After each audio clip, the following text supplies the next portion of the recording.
Hello everyone, I'm Dillon from the Center for Learning and Student Success, and welcome to the classroom. This is an interview series where I interview influential student leaders and faculty members on campus, and today I have with me the Director of Academic Support, Dr. Ajeenah Nuriddin-Little.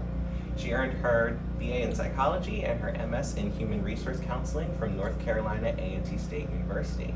She also got her doctorate in Educational Leadership from Rowan University. Great to have you on. Thank you so much. All right, so just to start, tell us about your role here at Rutgers Camden and how you got started and your background. So I started at Rutgers Camden in 2016. I came from a previous institution where I worked with both traditional and non-traditional students, all in the area of student success. And so I started here as a director of the Learning Center at the time when it was called the Learning Center.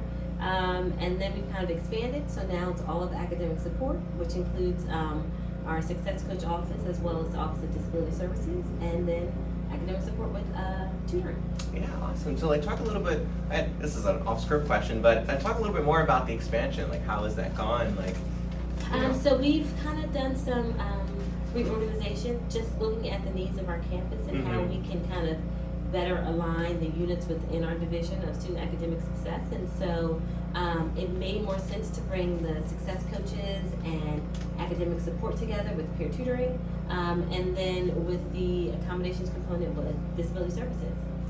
Awesome. And what do you find most, rewarding or exciting about your role as Director of Academic Support? I think we're at a really critical stage right now because we are rebuilding.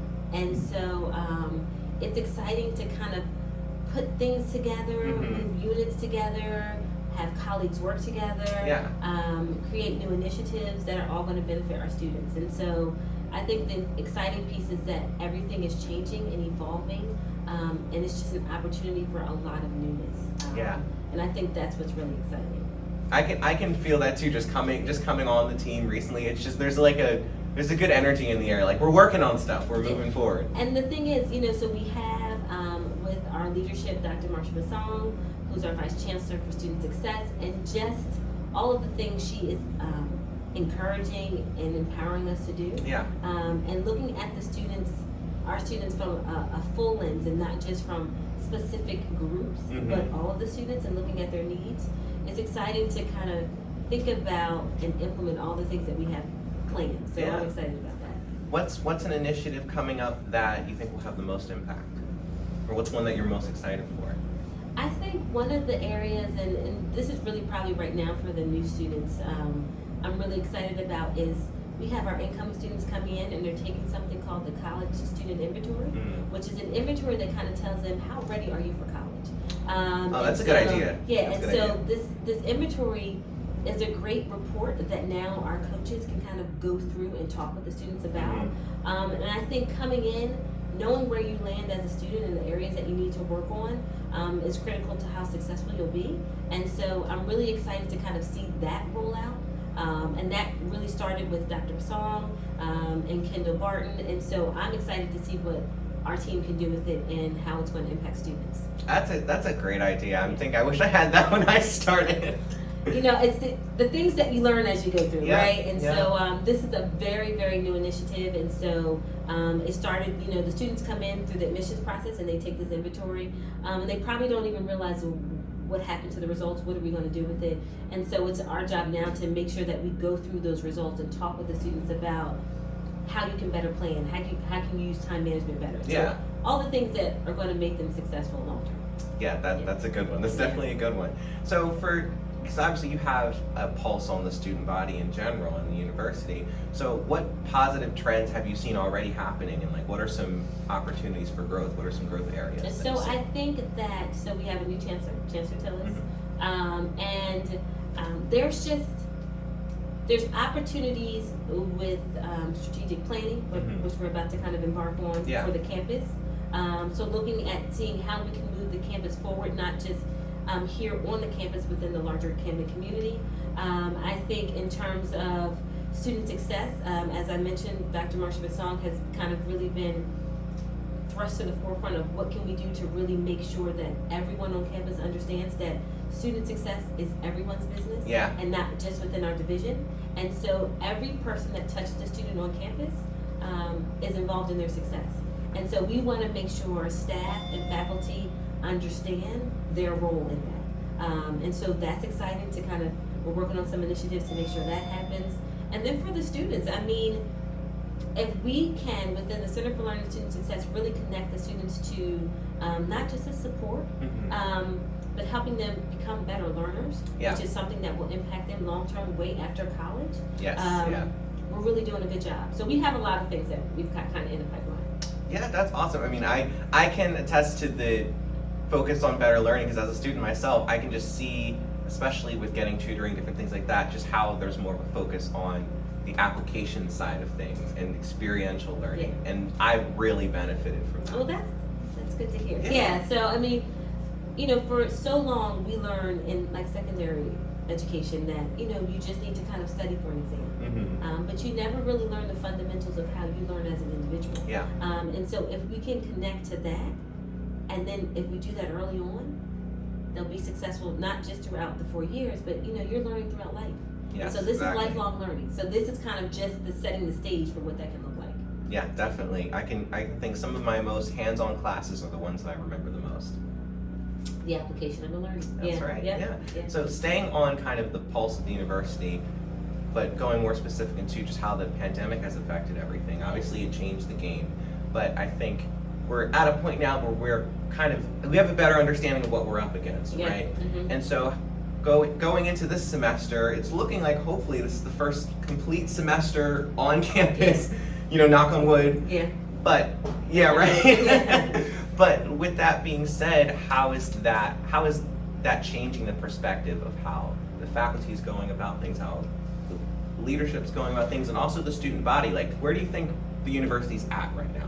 So I'll start with the kind of like staff and my colleagues, and where we've learned a lot from what we were doing prior to the pandemic, and maybe what we thought was working, and then what the pandemic really created for us was an opportunity to really look at ourselves and the services that we were offering and the way that we were connecting with students. Was it working? Was it intuitive enough? Did it make sense for the students? And we found out that maybe it didn't. And so what we've figured out is that, you know, we were so used to the brick and mortar of a building, having everyone come in. But you can be just as successful online, but you have to make sure that you set it up correctly. And so I think we figured that out. As staff members, we've learned how to work smarter in terms of how we sit down and focus on a project and get it done. And then just for the students, they were over the whole Zoom. They were like, I don't want to included. I don't want to be on Zoom. I'd rather see someone face to face. And so, but during the pandemic, students got a lot of sound bites, a lot of videos, a lot of visual and audio, and we weren't doing that previous to COVID. So an example like this, we're doing a video, right? But we started doing pre-recorded or even snippets of like tips and strategies on how to be successful. Because students will look at their phone and they'll watch something before they read an email. Yes, they will. So, you know, just trying to take that approach in terms of how we connect with the student body. I think from a staff perspective, we've really taken that on. And then just really paying attention to the students. Really asking the question, what is it that you need? Because we were seeing that a lot of students were just like, I don't know if I really need a college degree. And so we're trying to make sure they understand the benefits of the degree and making sure that they have skills that are ensure that they're going to be successful once they get the degree and then go out into the working field. So it kind of stops you in your tracks and be like, what are we actually doing here? Where are we going? Right, and I think that, but I think it's done that for higher ed in general. The landscape of higher ed has changed, and if you're not on the forefront of changing with where students are going, then as an industry, we're going to miss the mark. So then, just in terms of where things are going, where do you think it's going? Well, I think that colleges and universities will definitely have to make a stronger connection with career and career readiness when students leave higher ed. Because students want to leave with something tangible. Experience is one thing, but how can I then apply this to get a job? What skills will I have to really say, I can go into this industry? And if we're not providing them with opportunities to practice those skill sets, providing them with opportunities to really connect within their major, we're not doing our job.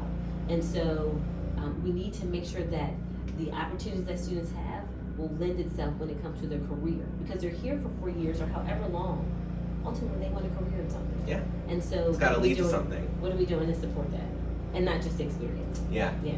Yeah. No, that really resonates with me because I transferred here, so I was a commuter. So I was thinking about going to New Brunswick, and my family was like, get the experience, the college experience, the social part of it, which of course is important. But for me, I was like, what makes the most sense financially? Yeah.